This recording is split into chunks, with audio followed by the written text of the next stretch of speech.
Welcome to పూరాలోకల్. SC వర్గీకరణపై supreme court తాజా తీర్పుతో రాష్ట్ర ప్రభుత్వాలు అప్రమత్తమయ్యాయి. ఆ తీర్పునకు అనుగుణంగా కులాల వారీగా రిజర్వేషన్లను అమలు చేయడంపై ప్రత్యేక దృష్టి పెట్టాయి.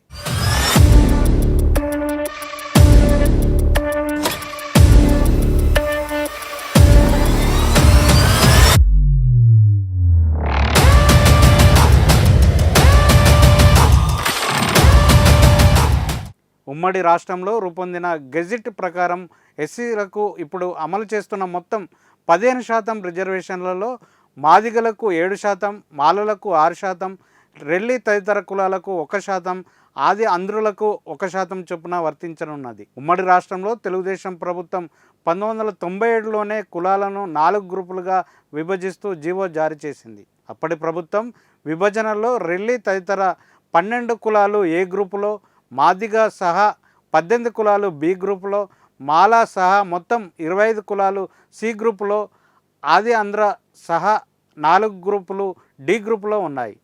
అప్పుడు ప్రత్యేకంగా ఆర్డినెన్స్ను రూపొందించి 1999 డిసెంబర్ 9 నుంచి అమలు చేసింది. ఆ తర్వాత 2000 మే 2వ తేదీన గెజిట్ జారీ కావడంతో పూర్తి స్థాయిలో అమలైంది. కానీ సుప్రీంకోర్టు 2004లో ఈ ఉత్తర్వులను కొట్టేయడంతో అర్ధాంతరంగా నిలిచిపోయింది. ఉమ్మడి రాష్ట్రంలో రూపొందిన చట్టం ప్రకారం ఎస్సీలు 4 గ్రూపుల కింద మొత్తం 57 కులాలు, వాటి కింద మరికొన్ని ఉపకులాలకు రిజర్వేషన్ ఫార్ములా ఖరారైంది. అత్యంత వెనుకబడిన కులాలను ఏ గ్రూపులో, ఆ తర్వాత కాస్త వెనుకబడిన కులాలను బి గ్రూపులో, ఇలా ఆర్థిక సామాజిక అసమానతలు అంతరాలను దృష్టిలో పెట్టుకొని గ్రూపుల జాబితా రూపొందించింది. బావురి, చాచతి, చండాల, దందాసి, దోము, గాసి, గోడగల్లి, మెహతార్, పాకి, పామిడి, రెల్లి కులాలను ఏ గ్రూపులో చేర్చింది. అరుంధతియా, బైన్ల, మేడ, జంగం, చామర్, చంబర్, డక్కలి, దోర్, గోదారి, జగ్గలి, జాంబవులు, కొలుపు వాళ్ళు, మాదిగ దాసరి, మంగ గారడి, మాతంగి, సమగార, సింధోళ్ళు బి గ్రూప్లో ఉన్నాయి. మాలదాసరి, ఆరెమాల, అరవమాల, మహర్, ఆది ద్రావిడ, అనమక, బరికి, బైగార, చిలవాడి, ఇలమ్మల్వార్, గోసంగి, ఉలేయ దాసరి, మాదాసి కురువ, మాల అహనాని, మాల జంగం, మాల మస్తి, నేతకాని, మాల సన్యాసి, మన్నె, ముండాల, పంబాడ, సంబన్ మొత్తం 25 కులాలు సి గ్రూప్లో ఉన్నాయి. ఇక ఆది ఆంధ్ర, మస్తి, మిథ, అయల్వార్, పంచమ, పరయ కులాలు డి గ్రూప్లో ఉన్నాయి.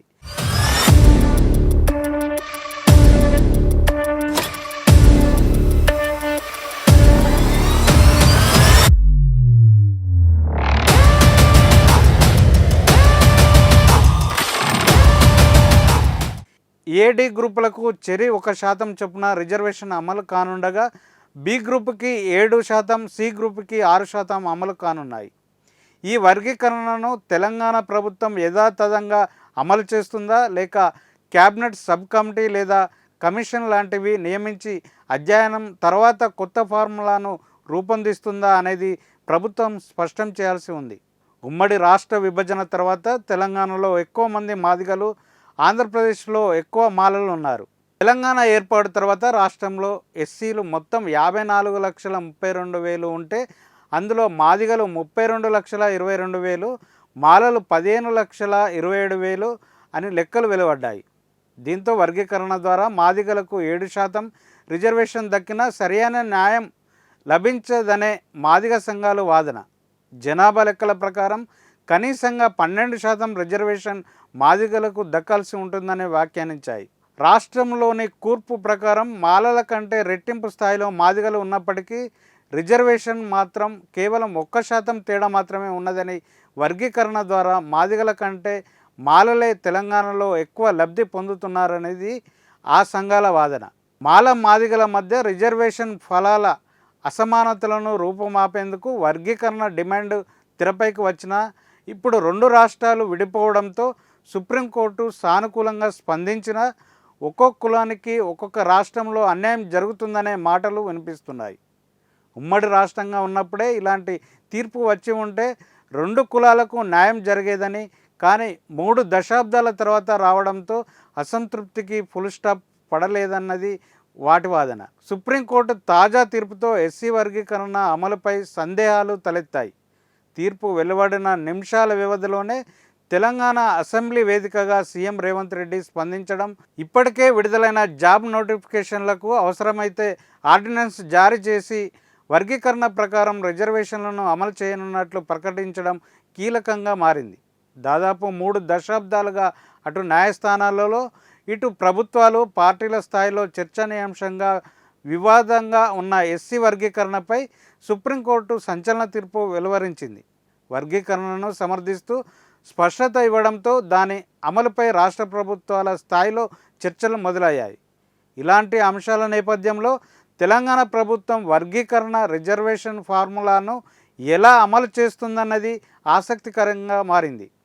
సుప్రీంకోర్టు తాజా తీర్పు కారణంగా గతంతో పోలిస్తే మాదిగలకు కాస్త లబ్ధి చేకూరే పరిస్థితులు ఉన్నప్పటికీ సంపూర్ణ న్యాయం జరగలేదని, అందువల్ల ఇప్పటి పరిస్థితులను దృష్టిలో పెట్టుకుని కులాల వారీగా జనాభా నిష్పత్తిలో రిజర్వేషన్లను అమలు చేయడం ద్వారానే సామాజిక న్యాయం లభిస్తున్నదని మాదిగ సంఘాలు నేతలు అభిప్రాయపడుతున్నారు. అయితే రాష్ట్ర ప్రభుత్వం కులగణన పూర్తి చేసిన తర్వాత మరింత స్పష్టత వస్తుందని, అప్పుడు జనాభా నిష్పత్తిలో అమలు చేయాలనే నిర్ణయం తీసుకుంటే సుప్రీంకోర్టు తీర్పు స్ఫూర్తి సంపూర్ణంగా దక్కుతుందని పలువురు అభిప్రాయపడుతున్నారు.